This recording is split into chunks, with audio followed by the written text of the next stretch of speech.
દર્શક મિત્રો, હું દિલીપ કુમાર પરમાર, એક્ટર, એન્કર અને સિંગર.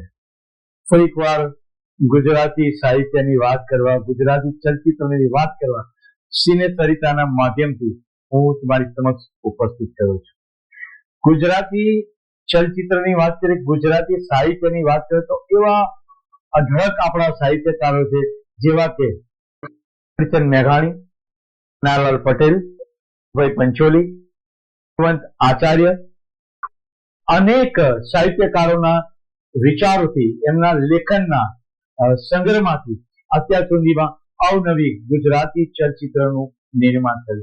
આજે પણ આપણે જે ચલચિત્રની વાત કરીએ છીએ એ પણ આવી જ રીતે એક નવલકથાના રાઇટર ના નીચા અક્ષર સિને સરિતાના આ ચેનલમાં આપણે જે વાત કરીએ છીએ એ સાહિત્યકાર વિનોદિની નીલકંઠની નવલકથા પર આધારિત આજનું આ ચલચિત્ર કાશીનો દીકરો, જેની વાત હું આપ સુધી પહોંચાડવા જઈ રહ્યો છું. આજનું આ ચલચિત્રનું નિર્માણ થયું છે સિને ઇન્ટરનેશનલ નેશનલ બેનર નીચે નરેશ પટેલ દ્વારા, અને નિર્માતા તરીકે એમણે સુંદર મજાની ભૂમિકા આ ફિલ્મને સુંદર મજાની કામયાબ બનાવી આપ સુધી પહોંચાડવામાં સાથ અને સહકાર આપ્યો છે.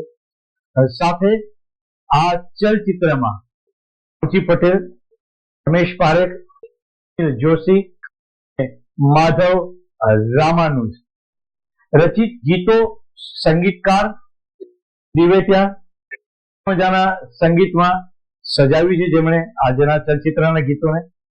અને આ ચિત્રનું શૂટિંગ હાલો સ્ટુડિયો, લકી સ્ટુડિયો ખાતે મારીસુલાના સીનરી.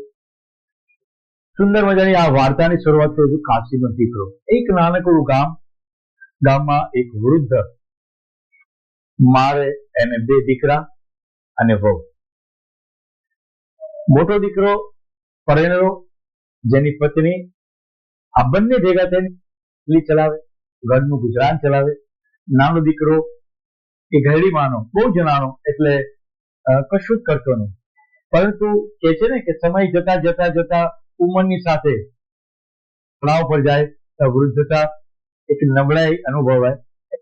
એમાં મરણ પથારીએ પડે, છેલ્લા શ્વાસો ચાલતા હોય છે ત્યારે દરેક માની એવી ઈચ્છા હોય કે દીકરા સુખી રહે, સમજીને રહે અને આનંદ મંગળથી જીવન જીવે. તો મળતા મળતા મરણ પથારીએ એ વૃદ્ધમાં પોતાના મોટા દીકરાને બોલાવે. એની વહુ પણ સાથે હોય છે અને એ પોતાના દીકરા પાસે એક વચન માંગે છે કે બેટા, તું મારા ગયા પછી તારા નાના ભાઈનું, એટલે કે મારા નાના દીકરાનું તું જતન કરજે, ધ્યાન રાખજે. નાનો છે, ના સમજ છે, એને તું તારા પરિવારનો એક સદસ્ય દીકરાની કરજે. આ વચન આપે છે પોતાની મળતી માને. જતા આ વૃદ્ધ માના મોટા દીકરાની નામ કાશી. કાશી સુંદર મજાના જન્મ આપે છે. સમય જતા જતા ધીમે ધીમે બંને દીકરાઓ મોટા થાય છે. એટલે કે કાશીનો પોતાનો જણેલો અને કાશીના વરનો ભાઈ નાનો, જેમ કે એને કહેવાય એનો દિયર, આ બંને સમય જતા જતા મોટા થાય. આ બંને પરિવારનો પ્રેમ તો જુઓ કે પોતાના દિયરને પોતાના દીકરા સાથે દીકરાની જેમ ઉછેરે છે. અને ગામ વચ્ચેથી આ બંને દીકરાઓ પસાર થતા તો કોઈ એમ કેમ કે એ કાશીના દીકરા, બંને દીકરાઓ પાછળ વળી જોતા. આ એ વાતની સાબિતી આપે છે કે કાશીએ આ દીકરાને કેટલો પ્રેમ આપ્યો છે. તો આવી માં દરેકને મળે. આ જ છે માની મમતા, માં તો પ્રેમ, માની લાગણી અને માના આશીર્વાદ. તમને મેં વાત જણાવી કાશીના દીકરાની, પણ હજી વાત અધૂરી છે. આની અગત્યની જે કડી છે એ હવે તમને જણાવવા જઈ રહ્યું. કાશીનો દીકરો, એમ જ નથી કીધું કાશીનો દીકરો. સમય જતા આ કાશીના પતિ કેશવ, એટલે કે ઘરડી માનો મોટો દીકરો, એનું મૃત્યુ થાય છે.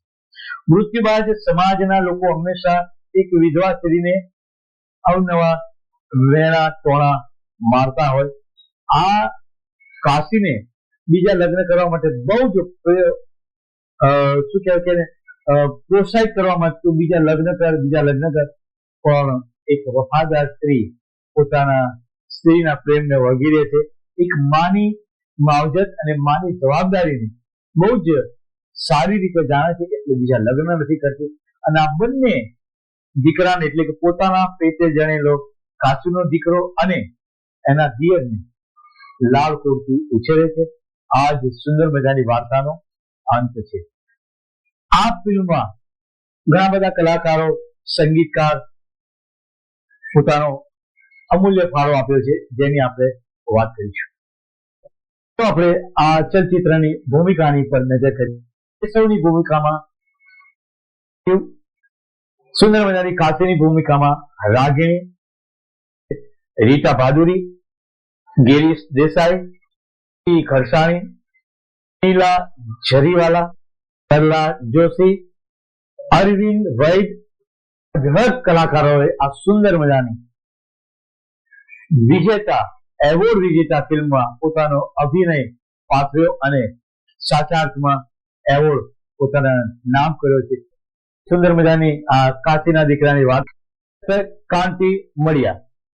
સિને સરિતાના પ્રાયોજક છે Ruku herbal products, gold hair oil અને ડાયમંડ મસાજ ઓઇલ. સવારની લહેજત, ગરમાગરમ ચા અને વ્રજકિશન ભૂમિ અખબાર. વ્રજકિશન ભૂમિ, સિને સરિતાના મીડિયા પાર્ટનર. આજની વાર્તા કાશીનો દીકરો. સમય થઈ ગયો છે, વિખુટા પડીશું તો જ ફરીથી મળીશું ને. તો જતા જતા જય જય ગરવી ગુજરાત.